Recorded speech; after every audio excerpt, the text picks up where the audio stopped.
Keanu breaks down in tears. Diddy made me shower in his filth. I'll never be the same. Nobody in the courtroom expected this. Not even the prosecution. Keanu Reeves walked to the stand slowly in a dark suit, no expression on his face. The room was quiet. Cameras weren't allowed, but every journalist in that courtroom leaned forward. Something was about to happen. Everyone felt it. What they got was worse than anyone imagined. Keanu didn't cry. He didn't raise his voice. But what he said made the air feel heavier. He started with a dinner invitation. It was 2014, he said. I was filming in Los Angeles. I got a message through a friend. No agent, no publicist. Just a name, Diddy, and a sentence. Private dinner, come alone. Keanu paused. At the time, I thought it was just one of those Hollywood things. An A-list dinner, maybe a project pitch, maybe networking. But it wasn't that. He arrived at a private estate in the Malibu Hills. Not a studio, not a hotel. A large, isolated house with no sign outside. No valet, Keanu said. No photographers. Just one security guard. The guard took his phone and ID. No devices, the guard said. Strict rules. Inside, Keanu described something that felt more like a movie set than a home. There were candles everywhere, he said. No staff, no waiters, just Diddy, standing alone at the far end of a long table. The room was dim. There was soft, ambient music coming from hidden speakers. The floor had strange symbols, not demonic, but deliberate. I thought maybe he was trying to be artistic, Keanu told the court. I was wrong. They sat down. Diddy poured wine. No small talk, no script. He started talking about legacy, Keanu said. About how Hollywood was a game, and if you wanted to stop playing, you had to start owning. Keanu asked what he meant. He said it wasn't about movies. It was about trust, about proving you could keep a secret. That's when things shifted. Diddy reached under the table and pulled out a black folder. Keanu opened it. No scripts, no contracts, just one sheet of paper. A loyalty agreement. 7 points. He read them aloud in court. Trust the process even in the dark. Do not speak about this project. You will be reborn in the water. Do not ask questions. Your reward is legacy, not money. You must cleanse. Loyalty is forever. The courtroom was silent. Keanu looked at Diddy and asked, "Is this for a film?" Diddy smiled. "You asked too many questions. That's why I invited you." What followed, Keanu said, wasn't a pitch. It was a test. He kept saying, "This isn't acting, this is transformation," over and over, like a mantra. Then Diddy stood up and placed a small black stone on the table. He told me to take it with me, to bring it to the bath. Keanu frowned when recalling that part.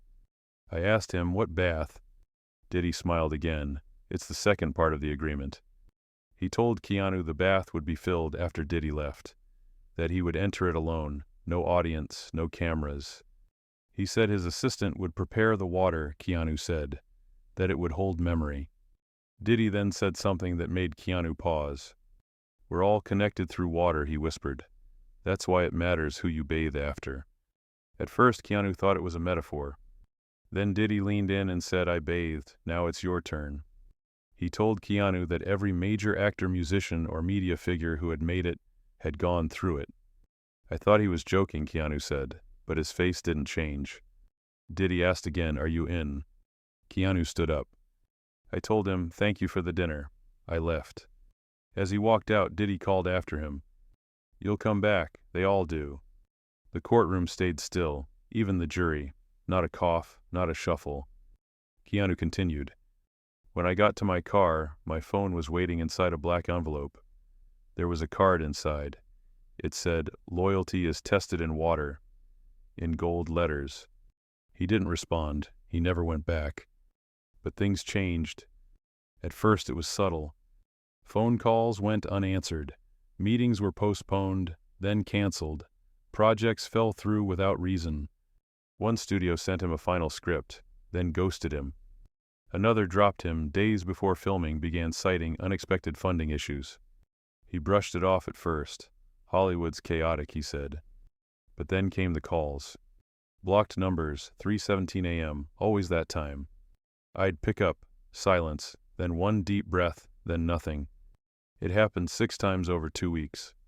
He began noticing parked black cars outside his home. Same model, same license plate. Once he found a black envelope on his windshield. Inside a single paper. Unfinished rituals have consequences, signed S. No watermark, no return address. Keanu said he never spoke about it. He told his agent who gave him advice, if you didn't sign anything, forget it happened. But his agent added something else. There are people who don't like hearing no, especially if they think you're one of them. The courtroom scribbled furiously. Keanu's voice stayed calm. He tried to move on. He signed to an indie film. The budget was small but promising, but the money vanished days before the shoot. Investors pulled out. A role in a major franchise was quietly recast. No announcement, just gone, Keanu said. Then came the moment that changed everything. He was at a charity event in Beverly Hills. Black tie, red carpet, industry giants. He was standing alone holding a drink when a woman he'd once co-starred with walked past. She leaned in close. You said no, didn't you? Then she smiled and walked away. That's when it hit me, Keanu said. This wasn't a dinner. It was a test. From then on, Keanu began noticing patterns. Actors who had never been known suddenly everywhere. Musicians with one hit now headlining world tours. And always a connection to Diddy. Keanu described a charity campaign he had helped organize. 4 months after the dinner, he was removed from it. No warning, just an email. The board has decided to move in a different direction. But the campaign had received a large anonymous donation days earlier. The new face of the charity. An actor Keanu had once seen leaving Diddy's penthouse. It wasn't about blacklisting, Keanu said. It was about quiet erasure. Another time, he was in a studio pitch meeting when the executive got a call mid-sentence. They apologized, stood up and said, "We'll reschedule." No follow-up. I never heard from them again, Keanu said. Then he described the second meeting with Diddy. Weeks after the dinner, no invite, just a message from a mutual acquaintance. If you want to understand the system, it read, "Come see the vault." Keanu didn't want to, but curiosity won. He was taken to a penthouse. But inside it wasn't a living space. It looked like a control room, Keanu said. No windows, just drawers, rows of them. Diddy showed him the drawers, each labeled with a name. Keanu didn't open any. You don't need to, Diddy said. Everybody's got leverage. I just keep mine neat. Then he said something else. If you'd gone into the bath, you'd have your drawer too. The courtroom murmured. Keanu told the court I realized what he meant. These drawers weren't symbolic. They were real, filled with NDAs, contracts, photos, insurance. Then Diddy made him one final offer. You don't have to say anything, he said. Just be there. We'll make note of the silence. Keanu declined. As he left, Diddy whispered, "Silence is loyalty." Keanu stepped off the stand after those words. The courtroom was different now. The jury was staring. One member had tears in their eyes. Reporters scribbled with shaking hands. The judge called for recess. Keanu didn't look back. After Keanu left the courtroom, silence lingered. The judge had called for a short break, but no one moved. Reporters whispered in corners. The defense team looked shaken. Keanu sat alone outside the chamber, head bowed. He wasn't proud, he wasn't angry, just tired. When the trial resumed, he was asked to continue. This time, the questions came from the prosecution. Mr. Reeves, the attorney, began. Did you ever speak about this incident before the subpoena? Keanu nodded slowly. Once, with someone I trusted. He told the court about a phone call he received in 2020. It was from an actor he had worked with in the past. The man didn't leave a name on the message, just a sentence. I saw what happened to you. It happened to me, too. They met once in private. He told me Keanu said that he didn't choose to be involved. He was cornered. He signed something he didn't understand.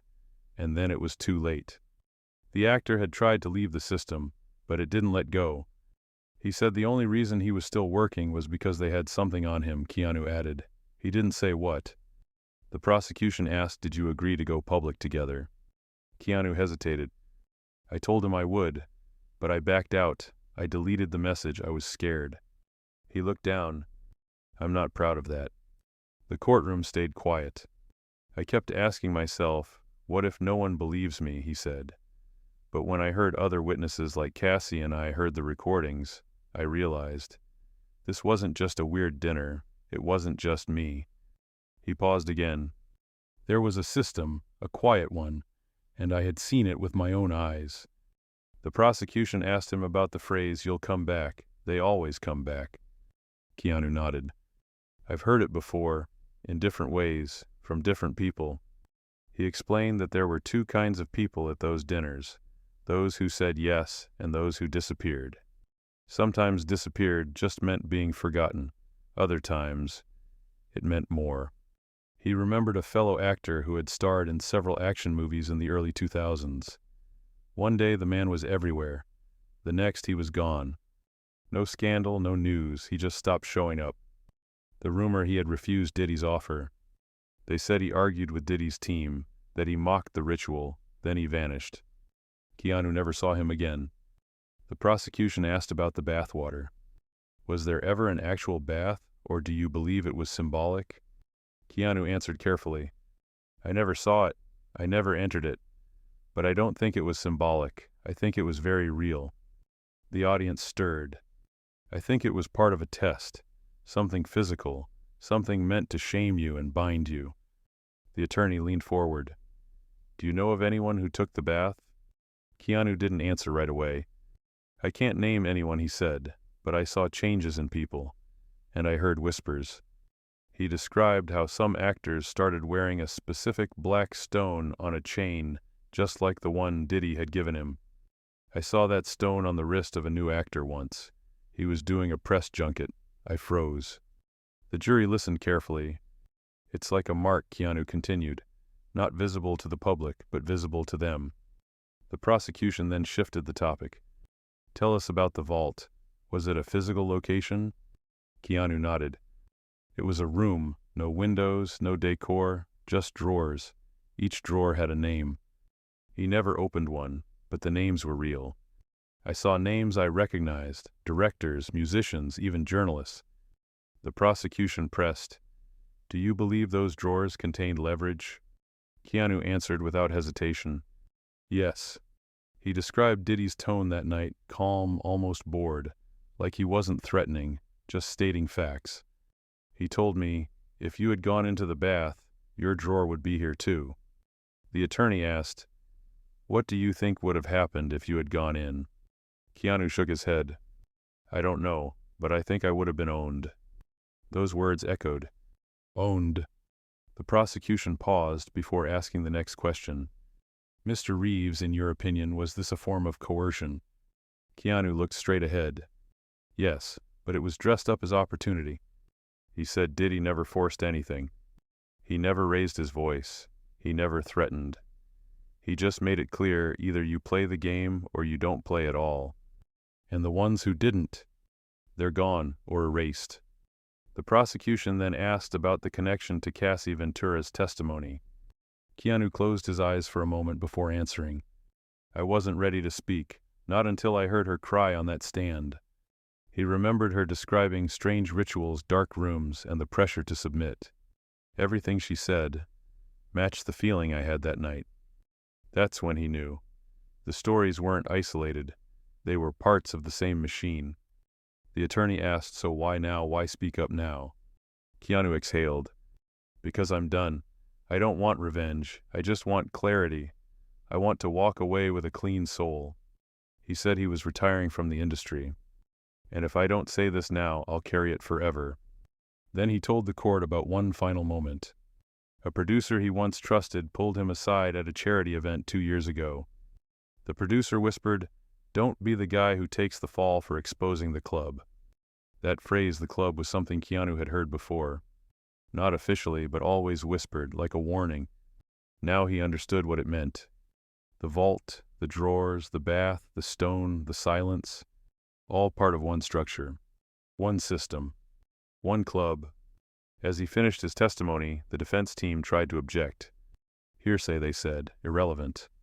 But the judge overruled. The jury was focused. Every word was landing. Keanu turned to the judge and made one final statement. "I would rather disappear than be remembered for dipping my feet in that water." He looked at Diddy, who sat with clenched jaw and dropped eyes. "That's the real cost of legacy, and I'm not paying it." The courtroom held its breath. Keanu stepped down, and everything changed. After Keanu's testimony, the trial room shifted. The atmosphere was different. The usual buzz around celebrity cases was gone. No smirks, no distractions, only silence and the sound of something cracking beneath Diddy's public image. Outside media outlets exploded. Reporters couldn't record video in the courtroom, but they didn't need to. Keanu's words traveled faster than any live stream. "I would rather disappear than be remembered for dipping my feet in that water." That quote made headlines. But inside court, the pressure was just starting. The prosecution began to build connections. They brought in an independent investigator named Aiden Mars, a former FBI analyst turned media forensics consultant. He had spent 2 years examining trends in career declines, erased credits and retracted deals, especially within music and film. He showed a timeline. Keanu's projects post-2014 greenlit then pulled, cast then replaced, campaigns then scrubbed. None of it made sense on paper. But when mapped against a private guest list obtained from leaked emails tied to Diddy's security firm, Mars explained a pattern emerged. Those who attended the dinners often experienced sudden changes. Some skyrocketed, others vanished quietly. The courtroom watched as names were redacted on screen, but the pattern was clear. If you accepted the offer, things opened up. If you declined, Mars pointed to a long string of canceled deals. "This is what happened." One juror leaned forward and whispered, "This is real." Next, the prosecution introduced a sealed letter. Found during a raid at one of Diddy's properties, it was unsigned, but matched a known assistant's handwriting. The subject line read, "Vault intake, next candidates." The names were blurred, but one caught the jury's attention. Keanu Reeves, status observed, pending loyalty confirmation. Keanu didn't blink when the letter was read aloud. "They monitored me," he said calmly, "even after I left." The assistant, who remained unnamed for protection, had also submitted a short affidavit. One line stood out. "Those who enter the bath are protected. Those who don't become problems." That was the point where Diddy's lawyers requested a private recess. When court resumed, Diddy didn't speak. He didn't even look at the judge. The prosecution then introduced digital evidence emails between producers using vague language. But one thread, titled "Handled," referenced Keanu directly. "He's not on board, pull the plug." What project it was, no one could confirm. But the timestamp matched a week before Keanu's sudden removal from a major franchise. Diddy's team objected again, claiming coincidence misinterpretation. But the prosecution pressed on. They called another witness, a rising actor who asked to remain anonymous. He appeared behind a screen, voice altered. He said he had taken the bath.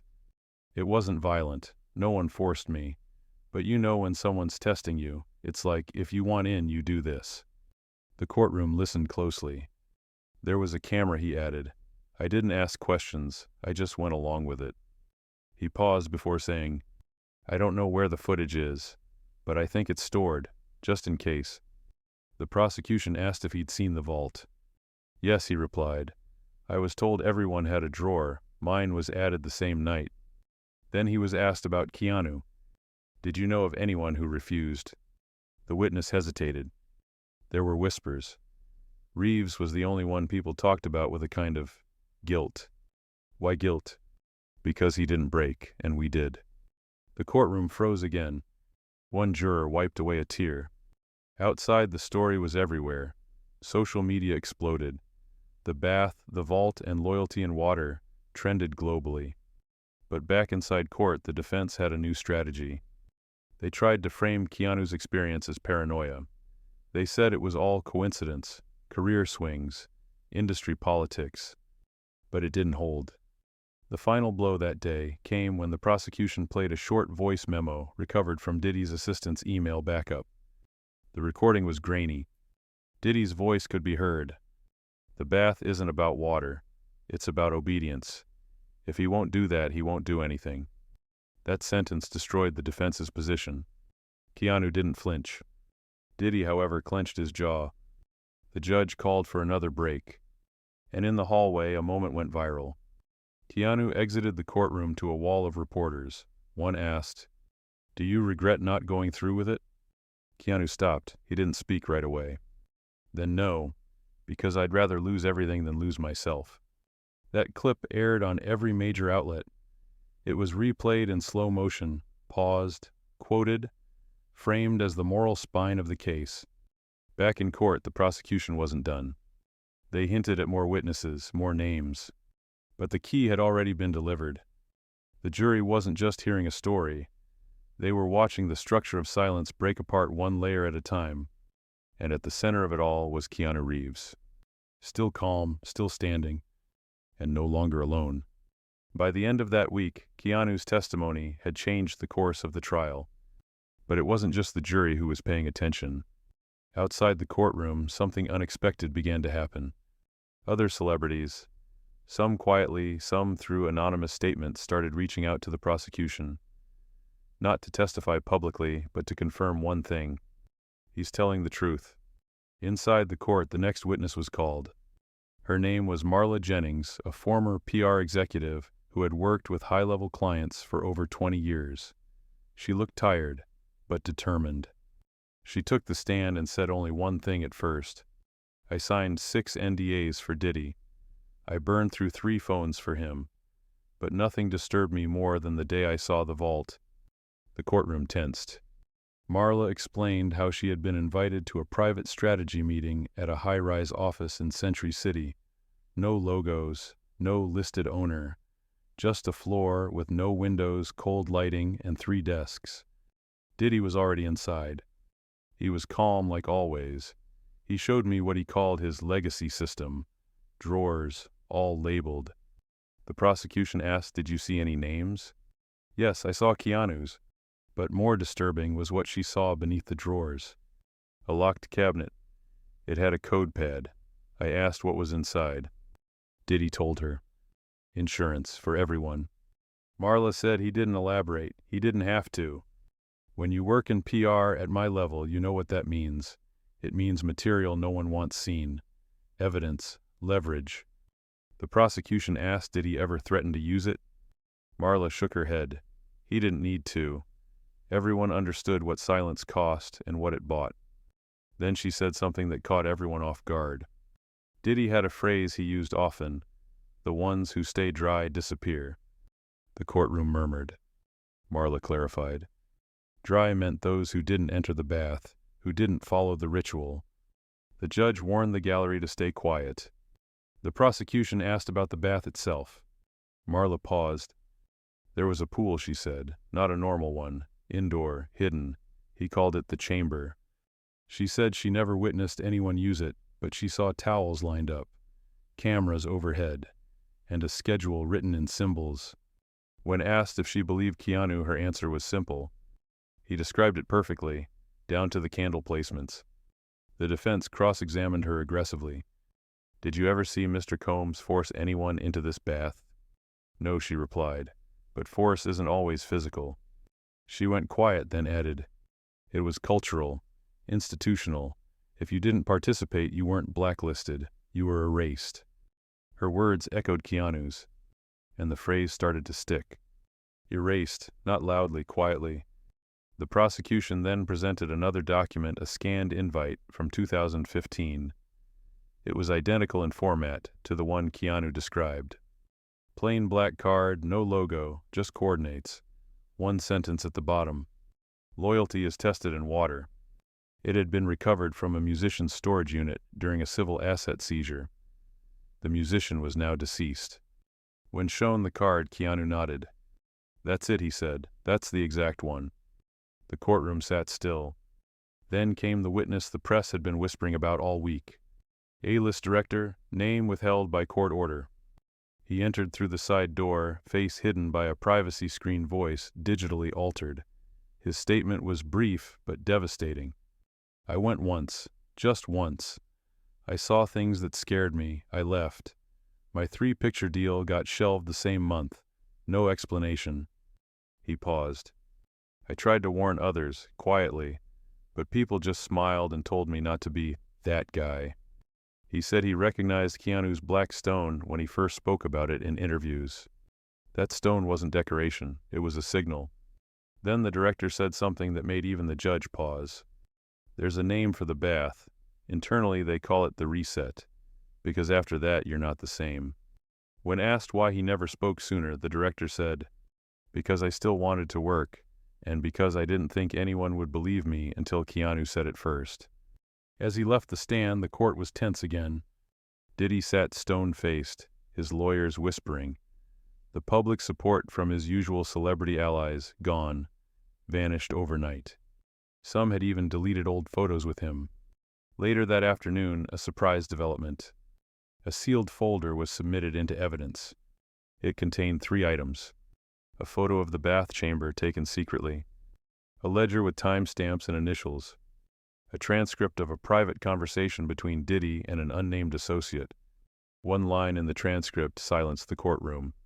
"If they won't take the bath, we lock the drawer anyway. They just won't know what's inside." Keanu lowered his head as it was read aloud. For the first time during the trial, Diddy's lead attorney seemed visibly shaken. He asked for an immediate recess. It was denied. Instead, the judge made a rare announcement. "This courtroom is now under federal review. All exhibits will be sealed, pending further investigation." And just like that, it wasn't just about Diddy anymore. It was about everyone who had ever touched the vault. By now, the case had evolved into something much bigger than Sean Diddy Combs. It was no longer just about one man's behavior behind closed doors. It was about a system, a machine, and how many people had helped keep it running. Day 17 of the trial opened with a different kind of witness. Jordan Lane, a retired security contractor, took the stand. He once worked for a private firm hired to run off-grid logistics for A-list clients. He looked nervous but resolute. "I signed 3 confidentiality agreements in 2015, he began, but the subpoenas overrode them. So here I am." The courtroom hushed. Jordan was assigned to Estate 6, a nickname for a Diddy-owned property in Topanga Canyon, hidden from street view, off-limits to Google Maps. He never saw parties, no events, just small guest lists. 10 people max, always arriving alone, always leaving late. There were 2 rules, Jordan said: no phones, no questions. Then he described something strange.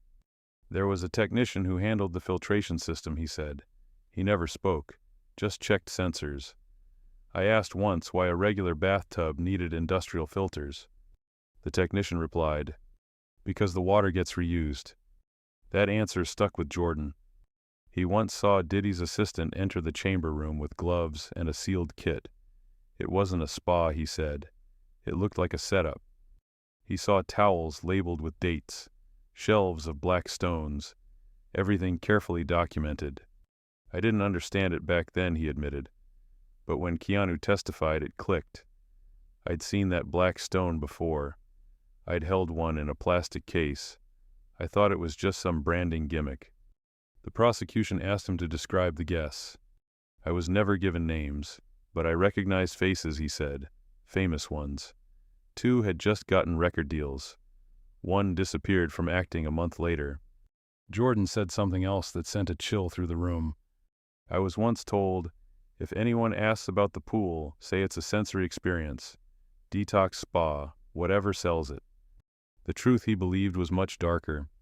That day the court admitted 1 audio file. It came from a leaked backup of a phone belonging to an ex-assistant.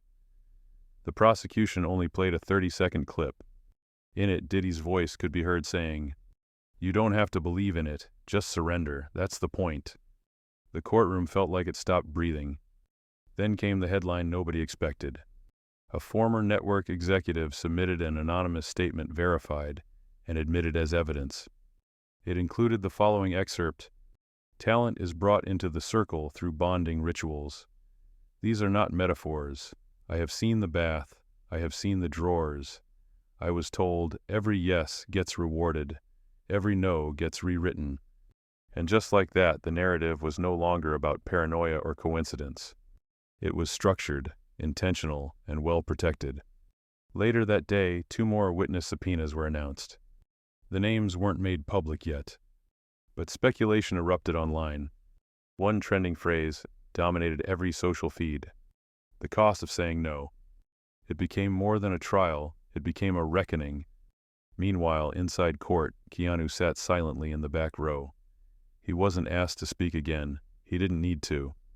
His words were now echoed by others. The jury had begun to shift. They no longer looked at Diddy the same way. Even his own attorneys seemed hesitant. Diddy no longer whispered to them. He barely moved. The defense tried to pivot, accusing the prosecution of narrative stacking and reputation sabotage. But the damage was done. The prosecution didn't need to argue. They just showed more receipts. Meeting logs, NDA timestamps, airfare paid for by shell companies tied to Diddy's LLCs, locations matched to bath nights. And then they presented a redacted ledger. One line made the courtroom sit upright. K. Reeves, declined immersion, status frozen. Keanu looked down. The final witness that day was a trauma specialist, Dr. Helena Strauss, brought in to explain the long-term effects of coercive environments. She spoke calmly, carefully, clearly.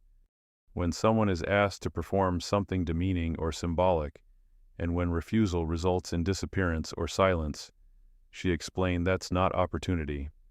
That's manipulation. She continued, "You don't need physical chains to create control. You just need consequences that everyone understands, but no one speaks aloud." The jury scribbled notes. The judge didn't interrupt once. And as court adjourned, a quiet ripple passed through the room. No one cheered, no one clapped. But something had changed. It wasn't about whether Diddy had done something wrong anymore. It was about how many people had helped him do it. Day 23 of the trial began with rain. Outside the courthouse was surrounded by media trucks. Protesters held signs, not just about Diddy, but about the industry, about power. No more silence. Legacy isn't worth your soul. Inside the courtroom, everything was quieter, more focused. Everyone knew the trial was nearing its end. But there was one final moment left. The prosecution requested to call one last rebuttal witness, a former studio liaison name withheld for security. They didn't appear in person. Instead, the court played a video deposition recorded under federal protection. The witness looked directly at the camera. "I was in the room when Keanu's name came up," they said. "He had been offered a role. The studio was interested, but someone from Diddy's team said, 'He's not in. Pull him out.'" They continued. No one asked why. No one challenged it. The room just moved on, like it was normal. Then came the closing statement from the prosecution. They didn't raise their voice. They didn't add drama. They just laid it out. This is not a story about superstition. This is not a misunderstanding. What we've shown is a method, a system that rewarded obedience and punished resistance. That turned legacy into a transaction. And that used silence as currency. They paused, then said, "Mr. Reeves didn't lose his career. It was taken." As the prosecution sat down, the courtroom fell completely still. The defense declined to present any new witnesses. They had no closing remarks. Diddy sat motionless. No emotion, no eye contact. Then came something no one expected. Keanu stood, quietly, without being asked. The judge allowed it. He stepped forward, turned to the jury, and spoke directly. "I'm not asking you to believe in conspiracies. I'm asking you to believe in patterns." He scanned the room. This didn't happen once. It happened over and over, and most of the time the people who said no, they just disappeared. He paused, then softer. "I stayed quiet because I was afraid. I thought I could just walk away. But walking away didn't work, because the silence followed me." He looked toward Diddy. "And every time I lost a role, every time I was replaced, I remembered that sentence, 'You'll come back. They always come back.'" He looked back to the jury. "But I didn't. I came forward. That was all." He sat back down. The jury was dismissed for deliberation. It took less than 5 hours. When they returned, the foreman stood with the envelope in hand. The clerk read the verdict aloud.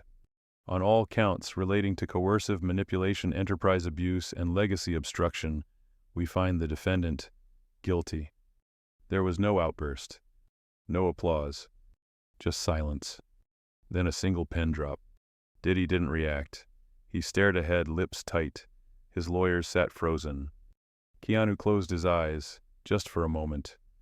The judge scheduled sentencing for the following month. Court was adjourned, and as the crowd exited, reporters scrambled to update headlines, but no one moved faster than the sketch artists.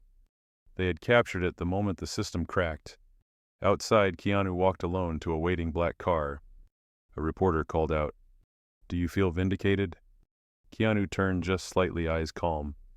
"No, but I feel clean." Then he got in, the door shut, and he was gone. Later that evening, one final image made its way online. A photo leaked from inside Diddy's vault during the federal raid. It showed a drawer labeled simply "rejected." Inside was a black stone, unworn, untouched. The caption read, "They didn't erase him, he walked away."